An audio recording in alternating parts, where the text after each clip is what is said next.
അമേരിക്കയിലെ ഫ്ലോറിഡയിൽ ഒരു പ്രമുഖ ടാറ്റു സ്റ്റുഡിയോ സൈനികർക്കും മുൻ സൈനികർക്കും പ്രവേശനം നിഷേധിച്ചതിനെ തുടർന്ന് രാജ്യാന്തര തലത്തിൽ തന്നെ വലിയ രീതിയിലുള്ള രാഷ്ട്രീയ സാമൂഹിക വിവാദം പുകയുകയാണ്.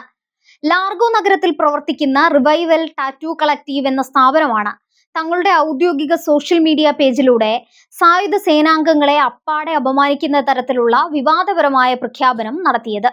നിലവിൽ സേവനം അനുഷ്ഠിക്കുന്ന സൈനികർക്കും വിരമിച്ചവർക്കും തങ്ങളുടെ സ്ഥാപനത്തിൽ സേവനം നൽകില്ലെന്ന നിലപാട് കടയുടമ പരസ്യമാക്കിയതാണ് ഇപ്പോഴത്തെ വൻ ജനരോഷത്തിന് കാരണമായിരിക്കുന്നത്.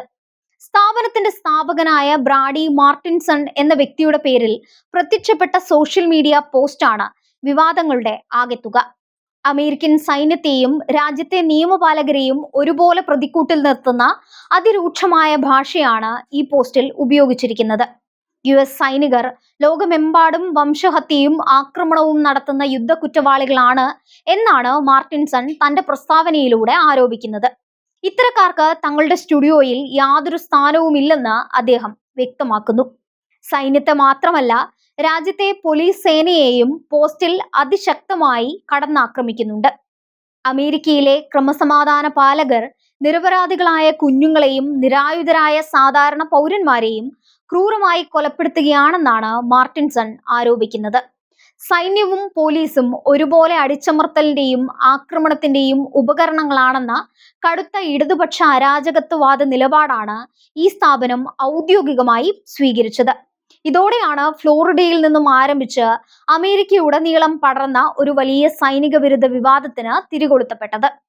ഈ സോഷ്യൽ മീഡിയ പോസ്റ്റ് പുറത്തു വന്നതിന് തൊട്ടു പിന്നാലെ തന്നെ ഫ്ലോറിഡയിലും രാജ്യത്തിന്റെ വിവിധ ഭാഗങ്ങളിലും കടുത്ത പ്രതിഷേധങ്ങൾ അണപൊട്ടിയൊഴുകാൻ തുടങ്ങിയിട്ടുണ്ട്. രാജ്യത്തിന്റെ സുരക്ഷയ്ക്കായി ജീവൻ പണയം വെച്ച് പോരാടുന്ന സൈനികരെ ഇത്തരത്തിൽ പരസ്യമായി അപമാനിച്ചതിനെതിരെ വലിയ ജനരോഷമാണ് ഉയർന്നത്. സോഷ്യൽ മീഡിയ പ്ലാറ്റ്ഫോമുകളിൽ ഈ സ്ഥാപനത്തിനെതിരെ പതിനായിരക്കണക്കിന് ആളുകളാണ് രംഗത്തെത്തിയത്. കടയുടെ പേജുകളിലും ഗൂഗിൾ റിവ്യൂകളിലും കടുത്ത വിമർശനങ്ങളും ബഹിഷ്കരണ ആഹ്വാനങ്ങളും നിറഞ്ഞു കഴിഞ്ഞു.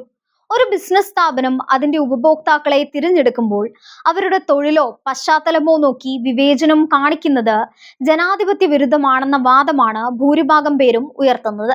രാജ്യത്തിനു വേണ്ടി ചോര ചിന്തിയ സൈനികരെ തെരുവിൽ അപമാനിക്കുന്നതിന് തുല്യമാണ് ഈ നടപടിയെന്ന് സൈനിക അനുകൂല സംഘടനകൾ ആരോപിക്കുന്നു.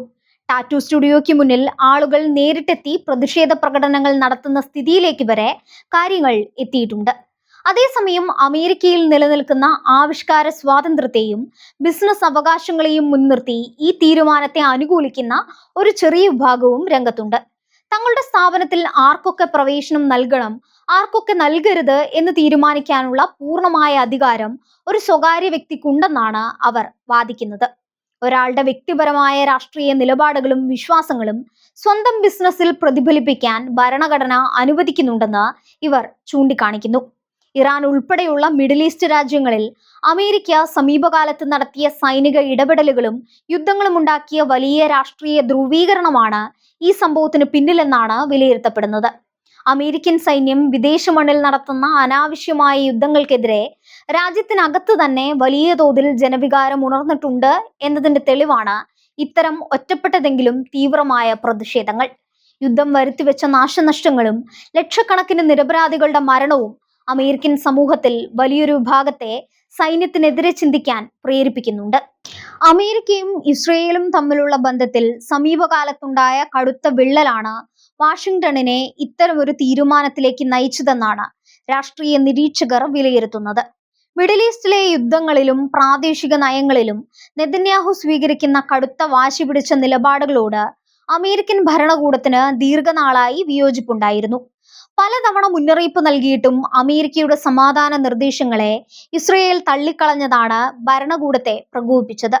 ഇതിനുള്ള പരോക്ഷമായ മറുപടിയായാണ് തുർക്കിയുമായുള്ള കോടികളുടെ ആയുധ ഇടപാട് ഇപ്പോൾ അമേരിക്ക പ്രഖ്യാപിച്ചിരിക്കുന്നത്. ഇസ്രയേലിന്റെ സുരക്ഷാ താൽപര്യങ്ങളെ പൂർണ്ണമായും ഹനിക്കുന്നതാണ് ഈ നടപടിയെന്ന് ഇസ്രയേൽ പ്രതിരോധ വിദഗ്ധർ ഇതിനകം തന്നെ മുന്നറിയിപ്പ് നൽകി കഴിഞ്ഞു. മിഡിൽ ഈസ്റ്റിൽ ഇസ്രയേലിന് എന്നും സൈനികമായ മേധാവിത്വം ഉറപ്പാക്കുക എന്നത് അമേരിക്കയുടെ പ്രഖ്യാപിത നയമായിരുന്നു. എന്നാൽ തുർക്കിക്ക് ഇത്രയും വലിയ തുകയുടെ യുദ്ധവിമാന സഹായം നൽകുന്നതിലൂടെ ആ സമവാക്യമാണ് ഇപ്പോൾ തകർക്കപ്പെടുന്നത്. മേഖലയിലെ മറ്റു രാജ്യങ്ങളെക്കാൾ സൈനികമായി തങ്ങൾ എന്നും മുന്നിലായിരിക്കണം എന്ന ഇസ്രായേലിന്റെ ആഗ്രഹത്തിന് മേലാണ് അമേരിക്ക ഇപ്പോൾ കത്തിവെച്ചിരിക്കുന്നത്. അതേസമയം നാറ്റോ സഖ്യത്തിനുള്ളിൽ തുർക്കിയെ തങ്ങളോടൊപ്പം നിർബന്ധിതമായി നിലനിർത്തുക എന്ന തന്ത്രപരമായ ലക്ഷ്യവും അമേരിക്കയ്ക്കുണ്ട്. റഷ്യയുമായും ഇറാനുമായും തുർക്കി അടുത്ത ബന്ധം സ്ഥാപിക്കുന്നത് തടയാൻ വാഷിംഗ്ടൺ ആഗ്രഹിക്കുന്നു. മിഡിൽ ഈസ്റ്റിലും യൂറോപ്പിലും ഒരേ സമയം സ്വാധീനമുള്ള തുർക്കിയെ പിണക്കുന്നത് ദീർഘകാലാടിസ്ഥാനത്തിൽ അമേരിക്കയ്ക്ക് ഗുണം ചെയ്യില്ലെന്ന തിരിച്ചറിവാണ് ഈ തീരുമാനത്തിന് പിന്നിൽ. ഇസ്രയേലുമായുള്ള ബന്ധം താൽക്കാലികമായി മോശമായാലും തങ്ങളുടെ ആഗോള താൽപര്യങ്ങൾ സംരക്ഷിക്കാനാണ് അമേരിക്ക മുൻഗണന നൽകുന്നത്.